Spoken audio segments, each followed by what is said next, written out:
When Jeff Bezos sets his sights on Hollywood, like most of his business ventures, he was all set for a resounding success. At least, that was what he expected since he is used to success in business. Yet, several years after the e-commerce giant launched its streaming service Prime Video in 2011, the venture did not excel as Bezos thought it would, until the great success of The Marvelous Mrs. Maisel and Tom Clancy's Jack Ryan. As always, Bezos wanted to bring a certain novelty to this new venture. He wanted to change how people conceive TV shows. He wanted to take a different approach that redefined how people perceived streaming services. But he forgot that, unlike the e-commerce business where you can determine what books certain demography likes to read or what products to market to a certain group, there is no algorithm to measure or market creativity. People still viewed the service as an e-commerce business and didn't view it as a serious streaming service at the onset. Lots of filmmakers and industry heavyweights still thought of Amazon as an e-commerce website.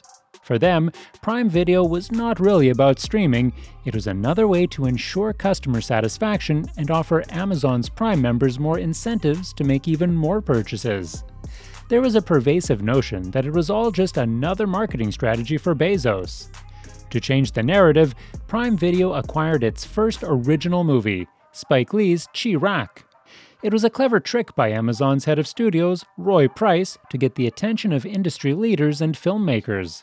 Whether this trick worked or not, Amazon Prime witnessed its first considerable success in 2016 when Manchester by the Sea, a film they acquired at the Sundance Film Festival, brought the lead actor, Casey Affleck, and director Kenneth Lonergan Oscar awards. This was the first time such honors came to an original movie from a streaming service. Jeff Bezos himself got directly involved in his bid to make sure the service grows. To help the Oscar promotion of Manchester by Sea, he hosted a party at his 12,000 square foot Spanish-style estate in Beverly Hills. The party featured Hollywood A-list stars like Faye Dunaway, Diane Keaton, Matt Damon, Megan Mullally, and Kate Beckinsale. Of course, such an exquisite party and the caliber of attendees elevated Jeff Bezos amongst the major players within the industry. Reaching for the sky and failing remarkably. Shortly after the Beverly Hills party, Bezos doubled Amazon Prime's spending as he set out in search of a series that will rival the success of Game of Thrones.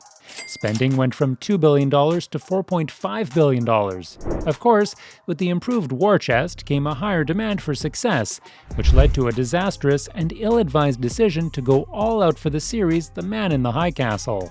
This series, adapted from Philip K. Dick's novel of the same name, cost Amazon Prime a whopping $72 million. This is where it gets interesting. While the series drew about 8 million viewers in the United States, it only brought in 1.5 million Prime subscribers globally, a poor comparison to Game of Thrones, which Bezos aspired to match. And, if you recall, the HBO series had brought in 44 million global viewers throughout its duration. Bezos was livid and scolded Roy Price terribly. In Brad Stone's book Amazon Unbound, he described the scene after this failure where Bezos was extremely critical of Price's terrible execution. He listed 12 major characteristics of a great story that he said were blatantly missing from The Man in the High Castle. These characteristics included the hero's journey, complex world-building, betrayal, cliffhangers, and others, all of which are basic ideas and not new to anyone involved in the business of storytelling. Price went to work with the new formula and would provide Bezos with a list of how each project they plan to undertake covers the characteristics mentioned above. You'd expect this to be the end of Prime Video's travails, wouldn't you? But the troubles didn't cease with the application of Bezos' formula. If anything, they seemed to become even more pressing. The series that came after the epic failure of The Man in the High Castle all turned out to be different shades of failures themselves. The crime series Too Old to Die Young and The Romanovs were forgettable at best and received scathing reviews from movie critics and reviewers. The end came for Roy Price when he was accused of repeatedly propositioning Philip K. Dick's daughter, Isa Hackett, who was quick to remind Price that she is a lesbian who has a wife and kids. The accusation was made in an exposé written by Hollywood Reporter's editor, Kim Masters. According to the exposé, Price's misdemeanor was reported to Amazon, who conducted an investigation but took no action. With the negative publicity, Price was forced to resign his position. Although Price continues to maintain that he was only making a joke. Well, that is an actual expensive joke. A Prime success despite a rocky start.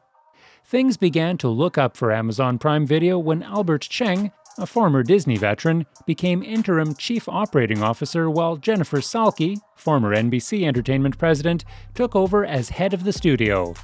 Here is an industry-proven expert with a pedigree and understanding of the Hollywood scene.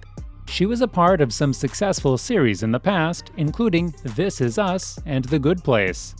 With Salke and Cheng at the helm, Amazon Prime began to record notable success with some critically acclaimed hits coming from the streaming network, including the hour-long comedy The Marvelous Mrs. Maisel, Fleabag, The Boys, Tom Clancy's Jack Ryan, and others. The irony is that most of these movies were said to have been picked and developed by Price's team. Maybe it was bad execution after all. Salke has so far produced series from India, Mexico, Britain, Japan, Germany, and more, in line with Bezos' idea for a global reach. Jeff Bezos' journey into Hollywood did not yield the resounding success he must have envisioned when he set out on the adventure, but things have picked up remarkably. It was a prime disaster at first, but success is just around the corner. If you enjoyed this video, please subscribe to see more Jeff Bezos videos in the future.